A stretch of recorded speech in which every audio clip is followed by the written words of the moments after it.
Lá está, desporto, experiências novas, coisas interessantes. Duas gerações diferentes a comunicar, a ver a realidade. I don't understand. Este é o podcast Tal Pai, Tal Filho, do António e do Duarte. Ó velho, não é preciso e-mails.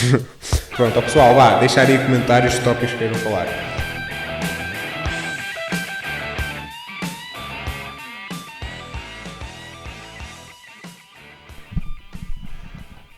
Olá a todos, bem-vindos então ao segundo episódio do podcast do António e do Duarte, a que chamamos Tal Pai, Tal Filho.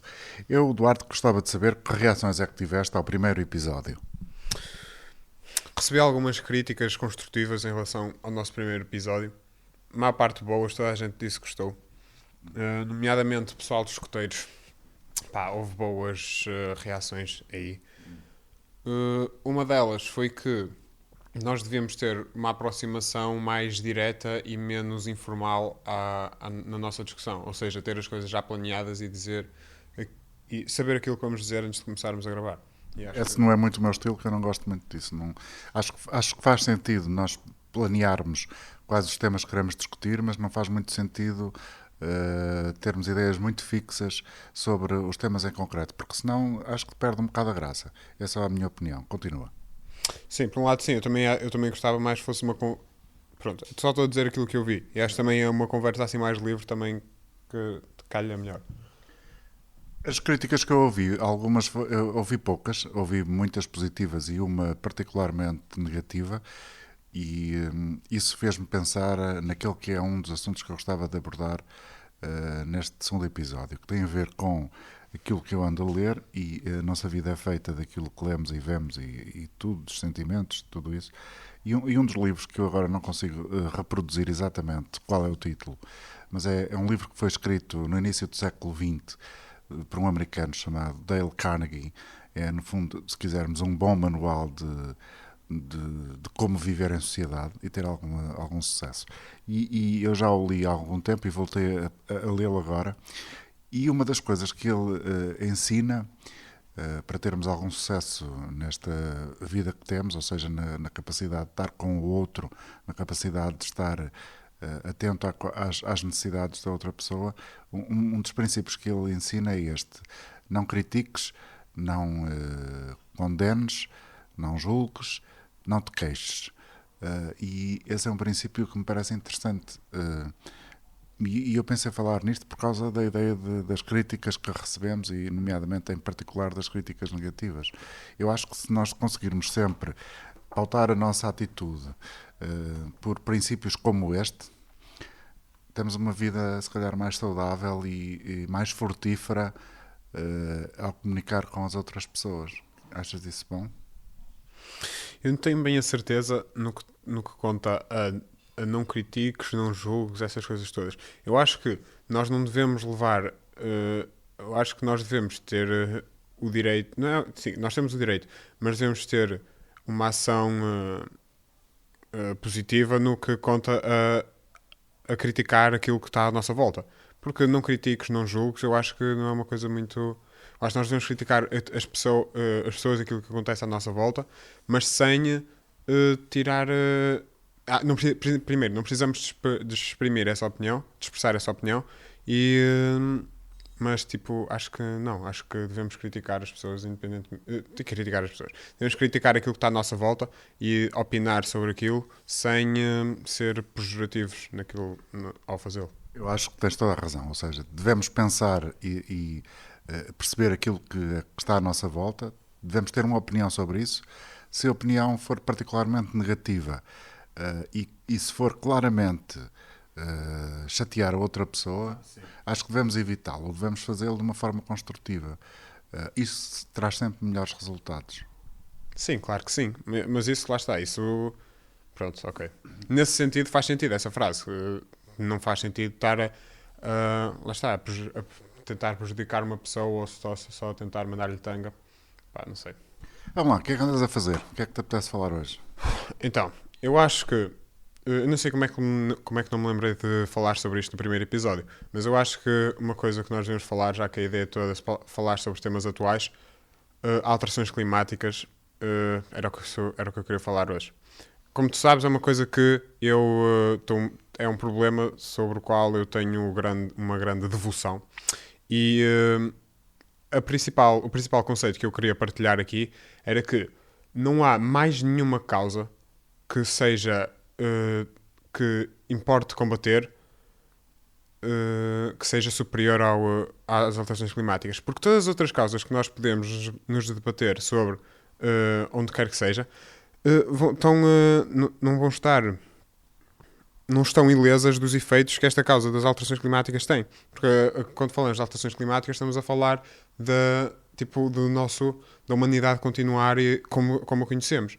É curioso que tenhas dito isso é preciso também explicar, se é que é importante uma explicação, porque é que nós só estamos a gravar isto quase 15 dias depois do primeiro episódio, porque pelo meio a tua vida em particular levou-te a estares ausente e nós não estivemos muito tempo juntos nos últimos dias, porque estiveste uma semana fora de casa. E eu acho que a periodicidade, se quisermos manter isto com algum interesse e regularidade, sobretudo para nós os dois, para nos dar algum prazer, deve ser de 15 em 15 dias. E tem graça, por falar nas alterações climáticas, que eu concordo em absoluto com o que disseste e pensas. Nos últimos dias surgiu um documento muitíssimo importante da Comissão Intergovernamental para as Alterações Climáticas, que é um conjunto de especialistas enfim, e líderes, se quisermos, da opinião, e não só, que existe ao abrigo das Nações Unidas, revelou esta semana, aliás, no passado fim de semana já se sabia isso, porque o jornal inglês The Guardian adiantou algumas das linhas mestras dessas conclusões. Mas esta semana foi apresentado um relatório que nos diz que há uma coisa absolutamente determinante para que o combate às alterações climáticas possa acontecer. Não sei se viste alguma coisa sobre isso, que é mudar urgentemente, rapidamente, a maneira como a humanidade come. Ou seja, é preciso mudar toda a cadeia da alimentação, mudar desde a base, ou seja, impedir que se continuem a explorar os solos e que a nossa alimentação seja muito à base de carne, ou seja, para alimentar os bovinos, os ovinos, os caprinos, ou seja, os animais todos que o homem come, os solos estão a ser altamente dizimados. E, portanto, esse relatório aponta para uma coisa fundamental, que é temos que começar a comer mais verde, mais vegetais, para não obrigarmos a que se continuem a produzir animais por causa do efeito do metanol. Viste alguma coisa? Sim. No que toca a esses assuntos, eu acho que sei tudo aquilo não, mas já imagina, cada assunto em que se pode falar no que toca a alterações climáticas, estou bem educado no que toca a isso. Pois estás. E no que toca essa coisa do metano, ao ser emitido pela flatulência desses animais, porque é esse o problema, é que vários animais, nomeadamente as vacas e cabras, são altamente poluentes no que toca a esses problemas, porque emitem muito metano, e o metano é tipo 10, é 10 vezes pior que o carbono no que toca ao efeito estufa, e nomeadamente as vacas são coisas que nós comemos, são animais que nós comemos muito, como humanidade. E depois, o problema que existe aí, em termos culturais, e de implementar essa mudança para uma dieta mais vegetariana, vem eu acho, na minha opinião, vem tipo dos vegans em si, estás a ver?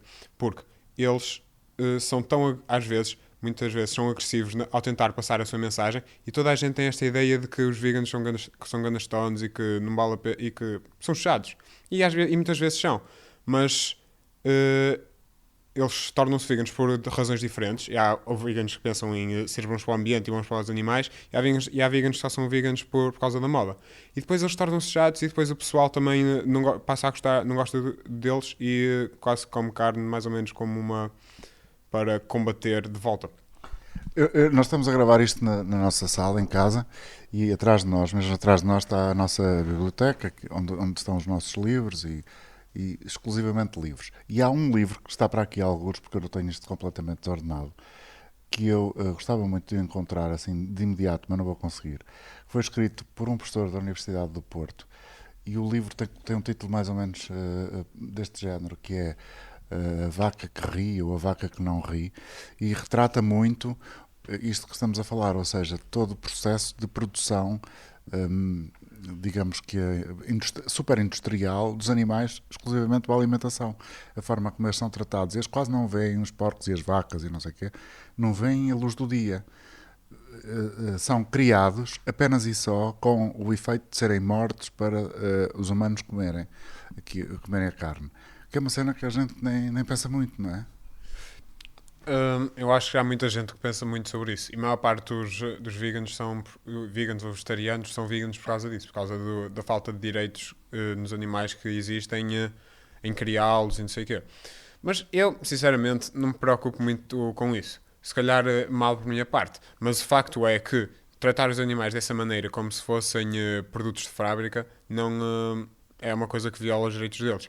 E é verdade que eles não têm os mesmos direitos que têm tipo os humanos. E acho que não há mal nenhum em matar animais para serem consumidos. Mas a maneira como os tratamos no processo até aos matar, acho que é desumano. Não é desumano, é desanimal. Oh, termo. Desanimal é bom. Olha, já não me lembro o que é que ia dizer. Mas estavas a falar das alterações climáticas, mas quer dizer, o que é que queres dizer mais sobre isso? Eu desviei um bocado a conversa para esta questão desta semana, em que foi conhecido este relatório lá da Comissão não sei o quê, das Nações Unidas. Opa, no que toca às alterações climáticas, eu acho que o que é mais o que é preciso ser feito é consciencializar mais as pessoas, consciencializar mais as pessoas sobre o problema, dizer-lhes o que é que elas podem fazer para diminuir a sua pegada ecológica, ou seja, a quantidade de carbono que emitimos, a quantidade de plástico que usamos, de fossil fuels que utilizamos, ensinar ao pessoal como reduzir essas coisas todas e depois nós, como povo, fazer pressão ao governo e às empresas para aderirem a isso. Porque há dois lados nisto, que é o coletivo e o individual. E o individual é importante porque muda o coletivo.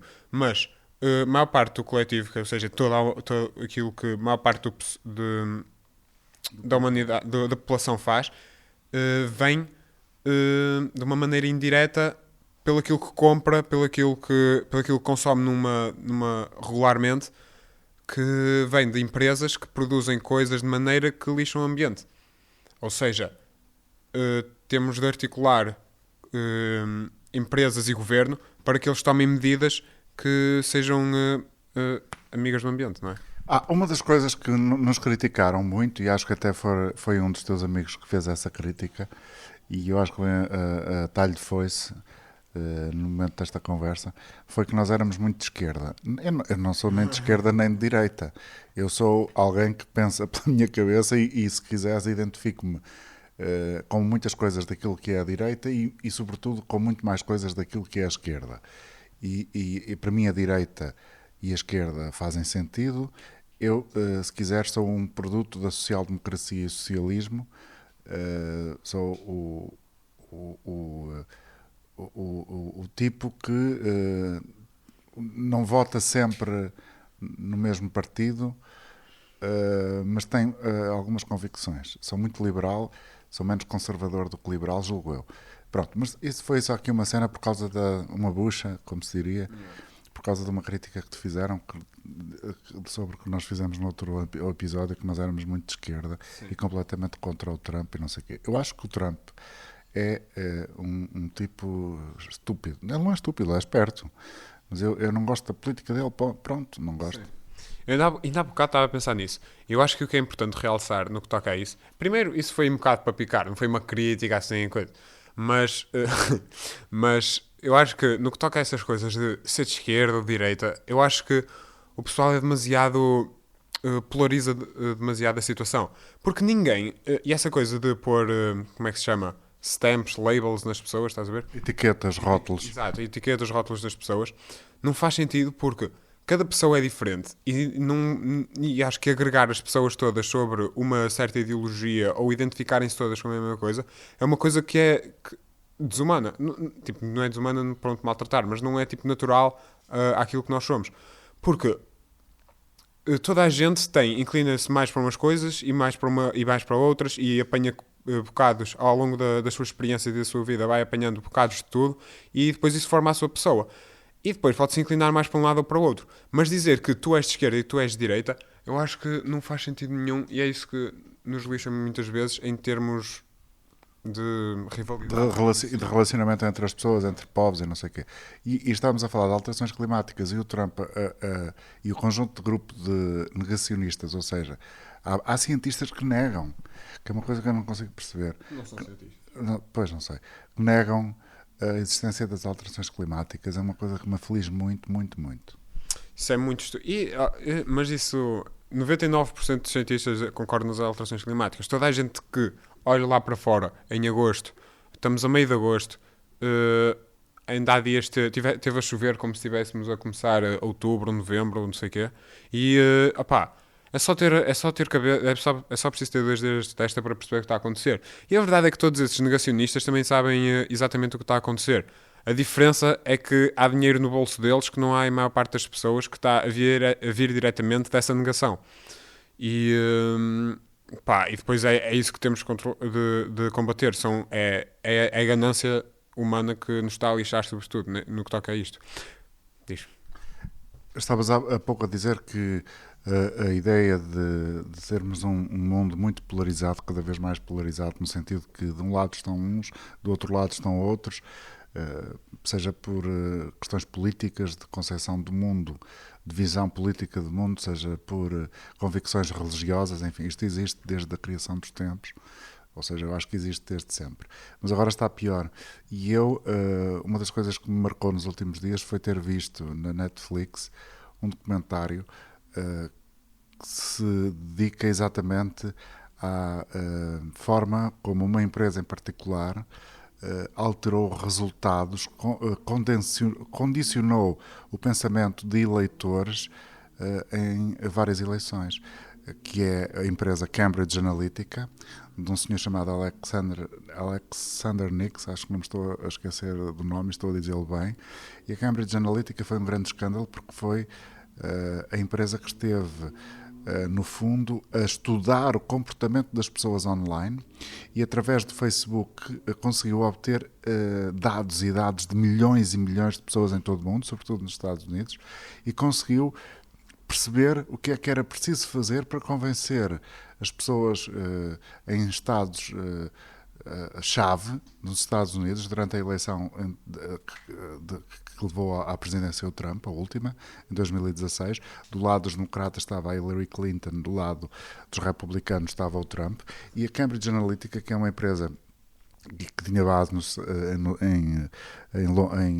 na Inglaterra, na Grã-Bretanha, conseguiu a obtenção desses dados muito com a conivência, acho que é a palavra certa, do Facebook, que é, enfim, um portento do mundo. E pronto, isso foi uma coisa que me interessou muito. Gostei muito de ver esse documentário. Explicou exatamente o que é que aconteceu e explica como é que é possível contribuir, agudizar, fomentar essa polarização, ou seja, lançar o ódio e dividir as pessoas, que é uma coisa que também é muito assustadora e acho que é uma coisa que a tua geração, a minha se calhar já não vai muito tempo, mas a tua geração vai ter graves problemas disso, porque a partir de agora coloca-se sempre esta pergunta. E uma eleição de alguém que decide vai ser totalmente fiel, vai ser totalmente democrática ou vai ser completamente condicionada? As pessoas não vão escolher efetivamente, enfim, vão ser determinadas. Exato.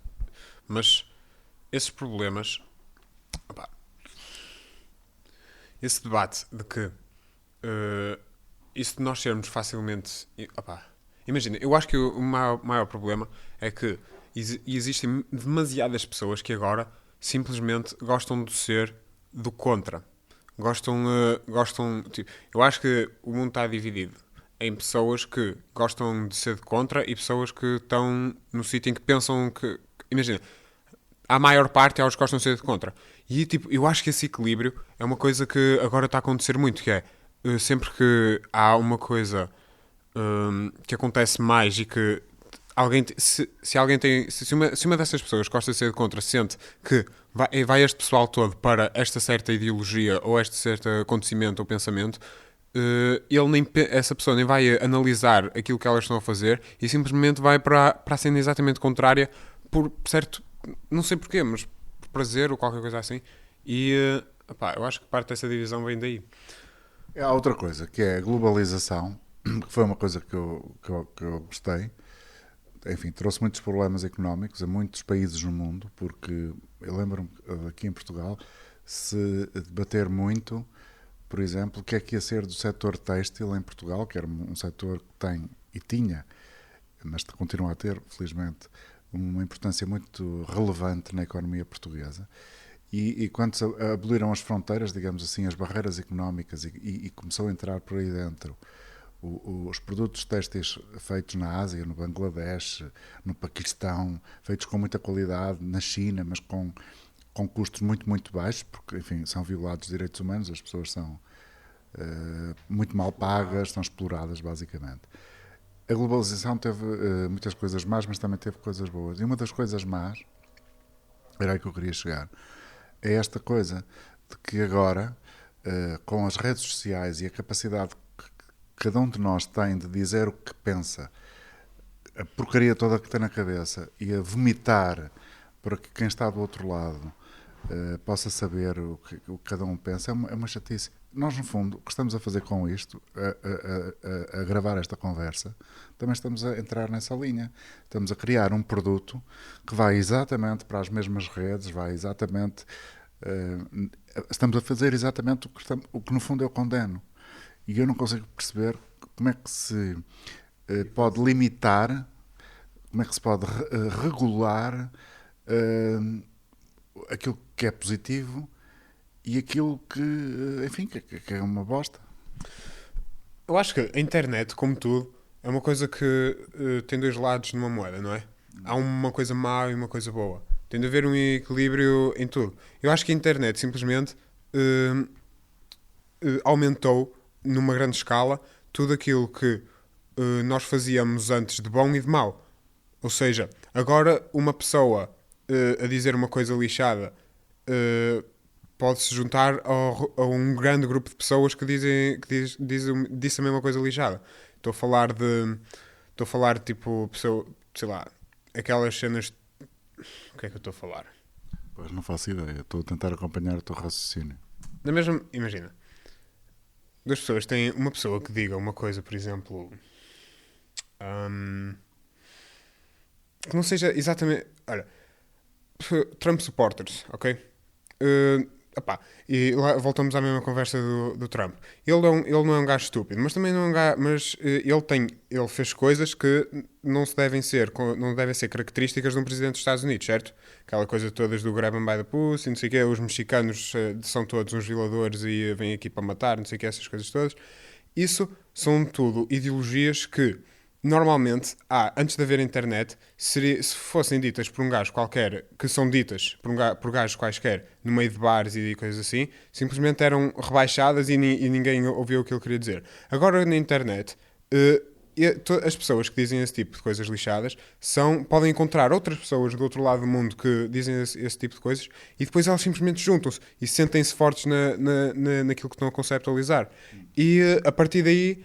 E depois o mesmo acontece com ideias boas com estas coisas todas, estas iniciativas todas de ajudar o ambiente e não sei o quê. Agora o pessoal todo anda atrás de... Tornou-se moda, literalmente, utilizar palhinhas não é biodegradáveis, reutilizáveis, estás a ver? Epá, isso são coisas que a internet traz de bom. Mas sabias de uma coisa, por falar nisso, o McDonald's, que é uma das principais marcas do mundo, está a fazer uma experiência em Portugal... acho que em Lisboa e em Vila Nova de Gaia, julgo eu, com umas palhinhas de papel. Palhinhas de papel, é verdade. Ainda há dias fomos lá e estava lá e vimos isso em primeira mão. E pá. E é isso. E tu querias falar das alterações climáticas e hoje andaste a fazer uma coisa que nasceu no norte da Europa. Exato. Então, eu e um afiliado meu dos escuteiros. Afiliado? Sim. Nice. Fomos fazer uma prática conhecida na Suécia e começou na Suécia, chamada plogging, que em vez de jogging é plogging. Não sei exatamente o que é que se traduz, mas basicamente é correr e apanhar lixo ao mesmo tempo. Opa, e é daquelas coisas, é daquelas pequenas coisas que nós vemos bué da pessoal a correr agora por todo lado. Tipo, é uma coisa que tenho de certeza que tu podes confirmar isso, tem vindo a crescer nos últimos, sei lá, 10 anos. E, opá, é daquelas coisas que se toda a gente que fosse correr, ou pelo menos metade das vezes que fosse correr, pegasse num saco de lixo e numa luva e fosse apanhar os detritos que ia vendo ao longo da sua corrida, já ajudava em alguma coisa. Imagina todo o mundo ocidental a fazer isso, que a maior parte do pessoal corre aqui no mundo ocidental. Este é o podcast Tal Pai, Tal Filho, do António Duarte. Eu sou o pai, ele é o filho. E pronto. E este é o segundo episódio. E o que é que fizeste exatamente? Tu e o teu afiliado. Onde é que andaram? Correram de onde a onde? E o que é que fizeram em concreto? Então, trouxemos sacos de casa, luvas e fomos a correr daqui até à Ribeira. E daqui até à Ribeira enchemos 2 sacos de lixo, cada um com um.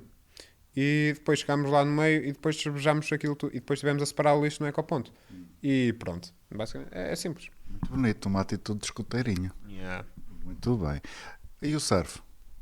Voltamos à mesma coisa. Pá, não podemos estar sempre a falar de surf. Porque depois vou voltar para os vocês e vão gozar com esta situação. Então, Duarte, e o surf? Não é? Ai, caralho. Então não há surf, está em stand-by.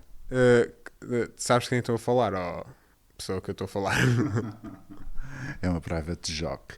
E pronto. E tu também querias falar de uma coisa que era o quê? Era Roswell. Querias falar? Queria falar sobre a situação que está a acontecer. Que parece que é uma moda que já passou um bocado, mas pronto, ainda vamos a tempo. Que houve um Chrome qualquer que fez uma página no Facebook para um evento que é o seguinte: invadir a área 51. Como sabes, e como a maior parte, pelo menos de adolescentes, isso sabe, que a área 51 é um mito urbano, é um mito que pode ser urbano ou não, mas que toda a gente conhece, que provavelmente há lá coisas de extraterrestres, naves e essas coisas. Pronto. Eu tenho este defeito profissional e mais do que isso já é uma característica minha. Acho que tens que explicar o que é a área 51. Pronto, a área 51, supostamente aquilo que se acha que é uma base militar no meio do deserto de Nevada, nos Estados Unidos, que o governo dos Estados Unidos usa para guardar detritos, não é detritos, coisas de extraterrestres. Há muitas teorias sobre isso. Cocó desta Olha, pronto, a piada de... Ok. Pronto. Mas a cena do Roswell, por exemplo, também as cenas supostamente estão lá, não é? Opa, e desde os anos 90, desde os tempos dos X-Files, que o pessoal já tem esse mito na cabeça. E pronto, e houve um gajo qualquer que pôs isso no Facebook a dizer, pá, vamos desmentir este mito. Ou não. E 1,5 milhão de pessoas disseram que iam a isso. E qual é que era o dia? Acho que era tipo 10 ou 13 de setembro. E a questão que se impõe é que à volta da área 51, que é uma base militar que existe, não se sabe simplesmente o que é que está lá dentro, é tudo top secret e não sei o quê. Mas lá no meio do deserto de Nevada, aquilo tem claramente uma área de... Se as pessoas ultrapassam essa área, os militares estão utilizados a matar ao tiro, não é? Então pronto, vamos ver o que é que vai acontecer. O que é que achas que vai acontecer? Não faço ideia. Temos que esperar para ver. Wait and see. Acho que é a melhor atitude. Não, mas imagina que chegam lá meio milhão de gajos e põem-se lá e põem a correr aquilo tudo. Achas que os Estados Unidos... Porque isto já é mais ou menos sério, porque a Defesa Nacional dos Estados Unidos já respondeu que fariam o que fosse preciso para caso isso acontecesse. Pá, eu não sei, quero ver o que é que vai acontecer. Mas imagina que chegava lá meio milhão de gajos a correr contra aquilo. Os gajos iam cometer genocídio em si mesmos. Vamos ficar a aguardar. Tchan, tchan, tchan, tchan. Oh, pai, não estou a gostar da tua atitude, não estás a levar isto a sério. Ok, estamos quase a chegar ao fim. Nós prometemos que estes programas teriam mais ou menos meia hora. Já estamos com 29 minutos de gravação. Já. O que é que queres falar mais? Deixa-me aqui visualizar os meus apontamentos. Ele visualiza seus apontamentos em seu telefone. Ok. Então, continuando na temática dos extraterrestres, achas que extraterrestres existem? Acho. Porquê? Porque acho que não estamos sozinhos neste mundo. Para mim é quase certo. Eu cheguei à conclusão que achar que os extraterrestres não existem é uma coisa boa egocêntrica da nossa parte. Pensar que nós somos os únicos neste universo infindável é uma coisa boa egocêntrica. E acho que é. E depois eu a pensar sobre isto relacionei com o eu acho que isto é só interessante, mas pronto. Eu relacionei com a coisa de achar, quando há 500 anos atrás achavam que a Terra era o centro do universo. Isso só mostra o quão egocêntricos nós somos em relação a nós mesmos. E eu penso, pá, em que mais temas é que esta ideia pode ser aplicada. Imensos assuntos. Exemplifica. Que a humanidade é egocêntrica? Sim. Então, voltamos ao início da conversa. Porquê é que andamos a sacrificar animaizinhos para comer? Não me digam que é só para subsistir, porque nós podemos perfeitamente existir sem ter que sacrificar animais como sacrificamos há milhões e milhões de anos. É verdade. É verdade. Está muita gula envolvida. E, pá, pronto. É um pensamento interessante que eu queria pôr aqui no ar. E fica com ele. E quem o agarrar? Chegamos ao fim? Acho que pode ser. Por um lado, apeteceu-me continuar a conversar, por outro. Quem é que tem paciência para nos ouvir? Já pensaste? Canto trip. Isto é bem esquisito. É bem engraçado, mas estou a curtir de fazer esta cena de podcast. Pronto, então vamos concluir. Queres dizer alguma coisa final ou não? Eu, por exemplo, ando a ler um livro que estou a gostar e pronto, vou partilhar isso. Nós há tempos fomos para o Algarve, já este ano, e no carro ia ouvir a Isabel Lucas, que é jornalista, na Antena 3, a sugerir um livro. E então acho que foi a primeira vez que eu fiz isto. Eu fiquei tão entusiasmado com a maneira como ela falou do livro, que fui, depois quando tivemos a oportunidade, fui à FNAC, no Algarve já, e eu ouvi isto na rádio enquanto fazíamos a viagem. E depois fui lá de propósito comprar o livro que ela sugeriu.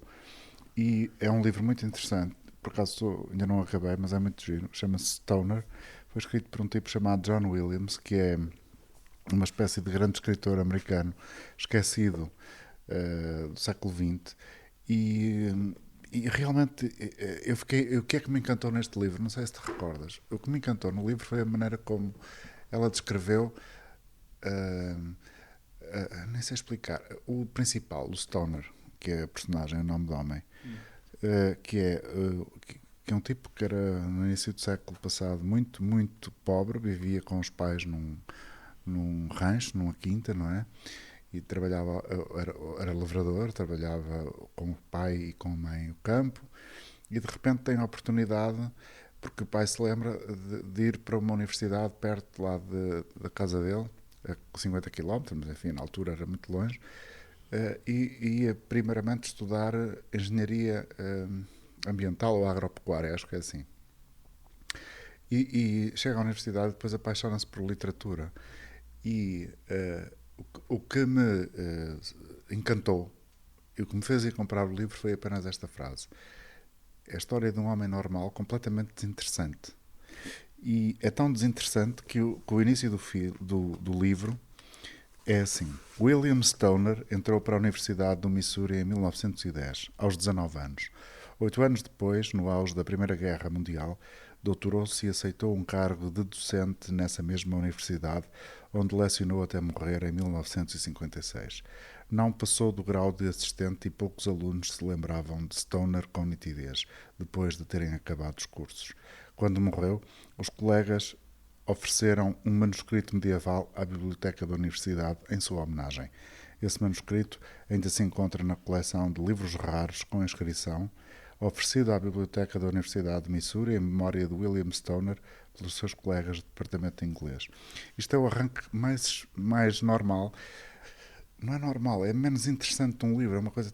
Quer dizer, isto, habitualmente, quando começas a ler um livro, o leitor tem que ser agarrado logo no início. Isto é super desinteressante. Isto não convence ninguém. E depois tu começas a ler e ficas completamente agarrado. E eu, pronto, queria partilhar esta experiência. Muito bem. Acho que vai ser valorizada essa partilha.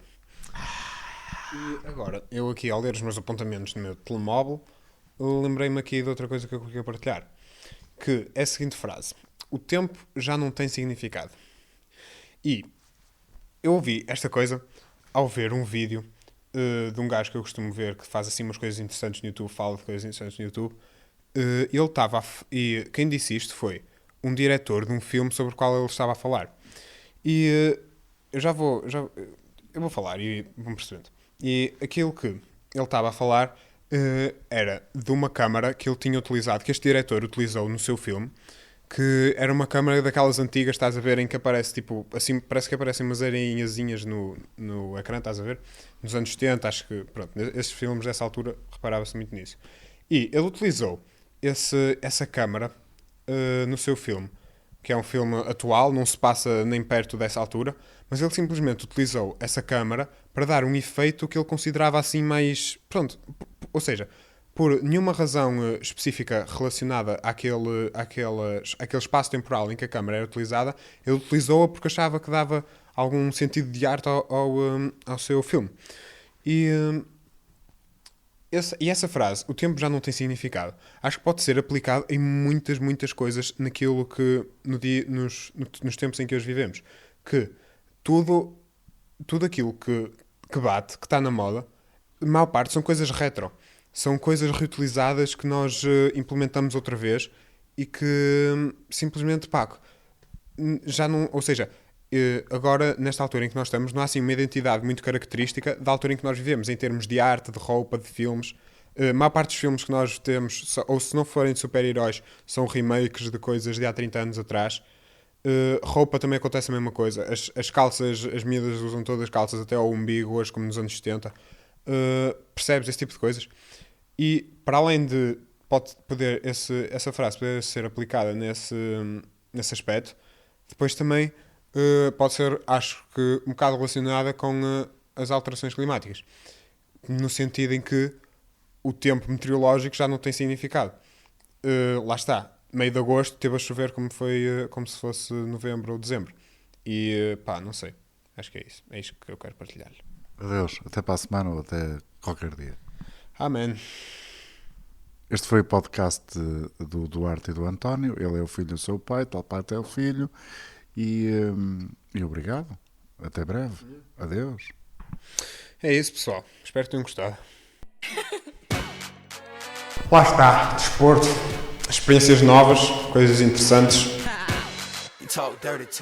Duas gerações diferentes a comunicar, a ver a realidade. Este é o podcast de Tal Pai, Tal Filho, do António e do Duarte. Ó velho, não é preciso e-mails. Pronto, pessoal, vá, deixar aí comentários de tópicos que queiram falar.